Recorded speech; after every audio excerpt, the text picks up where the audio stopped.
Okay, what do we have for you all? Well, I got some news, and that news is great news.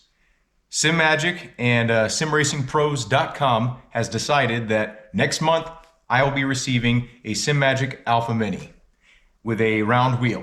That's the one I chose. I'm going to be doing a comparison, maybe not like a direct comparison, but I'll have this wheelbase in my mind, fresh in my mind, and I'll be able to compare it against the SimMagic Alpha Mini. I just really appreciate them sending that to me to review, because that'll help my channel grow, and it'll help you all decide if that's what you want to buy for yourself. Because I have experience with this, the CSL DD, I have experience with the DD1, I have experience with the CSL Elite, the T150.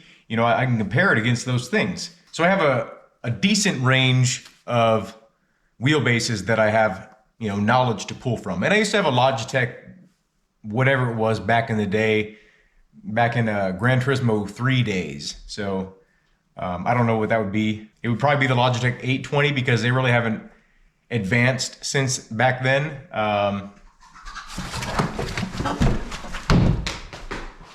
Excuse me, I had to go take care of a cat that was in our backyard attacking our chickens. And just in case you're wondering, I use non-lethal ammunition, so I'm not killing them, but I'm severely hurting them. And they need to realize that it's not okay to come in to my backyard and attack my chickens. So, they're not my chickens. I help take care of the chickens.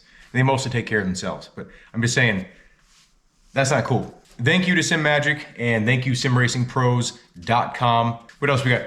Moza Racing. I contacted them. I saw their new product lineup, and I'm very impressed by their quality. Man, that fly is huge.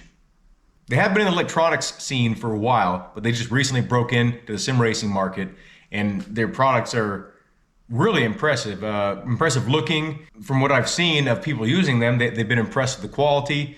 Really cool for them to come out strong out the gate. I reached out to them, and they said I'm on the list for the next wave of things. I don't know if that means whenever they release a new product, or whenever all the bigger channels get done reviewing their wheelbases that are currently on the market right now, and pedal sets and whatnot. And they didn't really clarify it for me, and I didn't want to press too hard and be like annoying to them. So it's just nice to know that I am on their radar, and I might be able to review some of their products in the future for you all. So those are my two biggest news. Besides one little weird thing, Fanatec is shipping me something. I didn't order anything. I didn't ask for anything. I don't know, it could be something dumb like a sticker pack or something like that, and they'd be like, hey, thanks for selling us some CSL DDs with your review, Maybe it's like a gesture, like an apology for all the bad customer service they've put me through, the past couple of years. The interviews that I have lined up, I'm gonna try to keep the structure pretty similar. I'm gonna make it a little mini series. I don't know how long the series is gonna go. That's why I'm calling it a mini series for now. Thank you very much for those of you that are planning on participating. Really appreciate that. I think it's gonna be really cool. There's gonna be a little bit of a rocky start, because I've never really interviewed someone like online and stuff like that. I don't really know how to set up the cameras, for the video feed and whatnot, but I'll figure it out. The interviews will consist of like about 20 to 30 questions per person. So I'm gonna try not to interrupt their thought process and stuff like that. I'm just gonna try to let them talk. That's gonna be probably impossible for me, but I'm gonna try to just ask an open-ended question. Some of them are gonna be pretty closed-ended in terms of like what exactly I want, in terms of a number, right? Like name 3 things, something like that. But most of the questions are completely open-ended. I just ask a basic question, get some thinking, and they answer. That's it. I'm not gonna release them like one after the other, because I feel like people get burnt out if they just listen to just interviews from the channel. But I think it'll be a nice little cherry on top for each week or something like that, if I could work it out to be like that. Each of the interviews will have something unique about them in terms of what I'm asking. What am I, what kind of information I'm trying to get out of the person. An update for AA Bud Inc., the people that provided the paintballs, like the steel core rubber coated paintballs. They're not paintballs, they're called reballs, I guess. Those are actually more along the lines of a non-lethal self-defense ammunition. That company has reached out to me. They said if they could get a hold of some 10mm versions of that same ball, maybe with a more dense rubber coating, which would increase the durability. Man, that fly's huge. I don't know if you saw that. He's like this big. Where was I? Yeah, they said if they could source a 10 millimeter ball, which is the spec of the standard Delrin ball that comes with the unit, that, you know, how many would I be willing to purchase and stuff like that. And I told them like maybe 100. I don't know. Like, I don't want like a ton of them laying around. I'd like to probably keep like 10 or 20 for myself, and then maybe I'll sell some or whatever. Let me know if you'd be interested in a little kit. You know, I could sell it as like a nighttime quiet kit, you know, and like sell like, you know, 5 balls per order or something like that. Like I said, if you got a family event planned and you know, it's at late at night, you know, and you need to do the race, you need to quiet your shifter down, it'll be an option for you. It won't be like a permanent solution because they do fall apart with the repeated abuse. But, you know, like as I tested in the video, they'll at least work for 1,000 shifts with the softer rubber. So I would imagine a harder rubber that was more in spec, you know, that actually fits in the cylinder, it would last longer. So yeah, let me know if you'd be interested in that, and maybe I'll get a hold of some more. I don't know if I can get 10 people that guaranteed will buy some, maybe I'll get a hold of some more. I don't know. For those of you wondering about BDH and the H pattern shifter they're going to be sending me, that's still happening.